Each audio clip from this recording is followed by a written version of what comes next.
আমরা কোভিড শুনলে ভয় পাই, কিন্তু যাই হোক কোভিড এখনো বাংলায় প্রাইভেটে কে কি করছে আমরা জানি না, তার দায়িত্ব তো আমাদের নয়, তাদের পেশেন্ট দিতে হয়।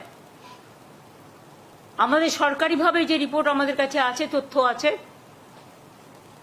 আমরা প্রত্যেককে ইম্পর্টেন্ট যারা জড়িত, পঞ্চায়েত থেকে শুরু করে, আরবান থেকে শুরু করে, মিউনিসিপ্যালিটি থেকে শুরু করে, ডিএমই থেকে শুরু করে, ডিএইচএস থেকে শুরু করে, বিশেষ করে এই ডিজিজের ব্যাপারে যোগীরাজ থেকে শুরু করে আমাদের health department, MSME department, police department, সকলে, চিফ সেক্রেটারি, হোম সেক্রেটারি, আমরা সকলকে নিয়ে কলকাতা কর্পোরেশন থেকে শুরু করে পঞ্চায়েত, রুরাল, সব ডিপার্টমেন্টকে ডেকে মিটিং করে আমরা প্রস্তুতিটা সেরে রাখলাম।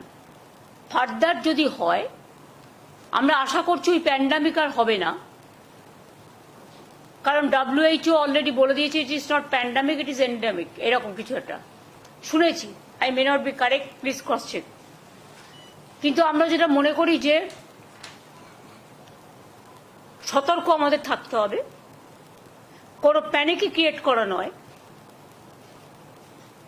যদি বাই চান্স সেরকম কিছু হয়, আমাদের প্রস্তুতি তৈরি থাকবে, এটা নিয়ে ভয় পাওয়ার কোনো কারণ নেই।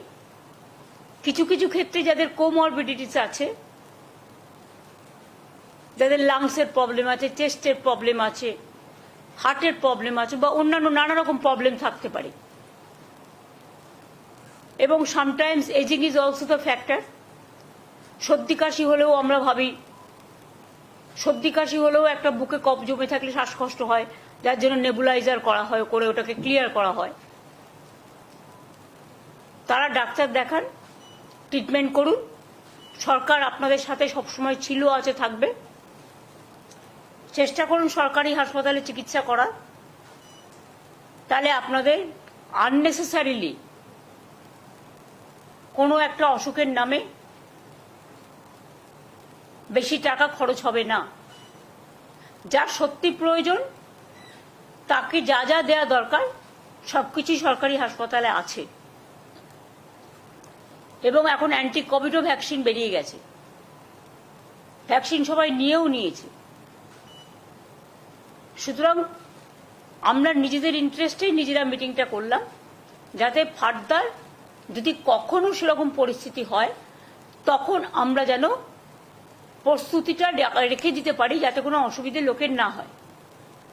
কিন্তু এখনই আমরা এ ব্যাপারে কোনো সিদ্ধান্ত নিচ্ছি না, তার কারণ সেই সিচুয়েশন তৈরি এখনো হয়নি।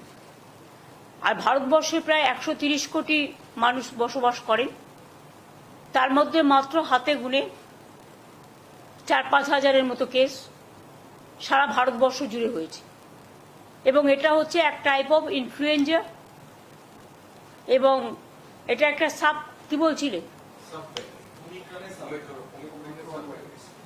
Omicron virus. এটা আমি যোগীকে বলবো একটু এক্সপ্লেন করে দিতে 2 মিনিট, সুতরাং সবাই ভয় পাবে না। আগে যে করোনা ভাইরাস লাস্ট যে ওয়েভটা বড় ওয়েভ হয়েছে, সেটা ওমিক্রন ভ্যারিয়েন্টের হয়েছে, তারই একটা সাব ভ্যারিয়েন্ট, সেটা একটু অল্প পাল্টে গিয়ে এটা এসছে। এখনো এই ওমিক্রনেরই একটি সাবটাইপ, এবং এখনো অব্দি সেরকম ভ্যারিয়েন্ট অফ কনসার্ন, মানে যেগুলো বিরাট ঘটনা ঘটাতে পারে এরকম ধরনের ভ্যারিয়েন্ট হিসেবে WHO এটাকে রিগার্ড করেনি, একবারও বলেনি যে এটা ভ্যারিয়েন্ট অফ কনসার্ন। তো সাধারণ সর্দি কাশি জ্বরের মতোই এটি হবে, এবং দ্রুত ছড়িয়ে দ্রুত এই ওয়েভটা চলে যাওয়ারই আমরা এক্সপেকটেশন রাখছি। তবুও ম্যাডাম যেরকম বলছেন সেরকম ভাবে আমাদের তৈরি থাকার ব্যবস্থা করতে হবে। বর্ষাকালে, শীতকালে একটুখানি সর্দি কাশি হয়, সুতরাং সেটারও মাত্রা কমে গেছে, যেটা এনারা বলছেন, মানে বিশেষজ্ঞরা। সুতরাং কোভিড নিয়ে এখনই আতঙ্কিত হওয়ার কোনো কারণ নেই, প্যানিক হওয়ারও কোনো কারণ নেই। স্বাভাবিক অবস্থায় বজায় থাকবে, তবে সতর্কতা অবলম্বন করার জন্য যার যেটুকু করার সেটা তাদের নিজেদের মধ্যেই রাখবে, এইটুকু আর কি। এটা নিয়ে আজকে মিটিং ছিল। এই পর্যন্ত।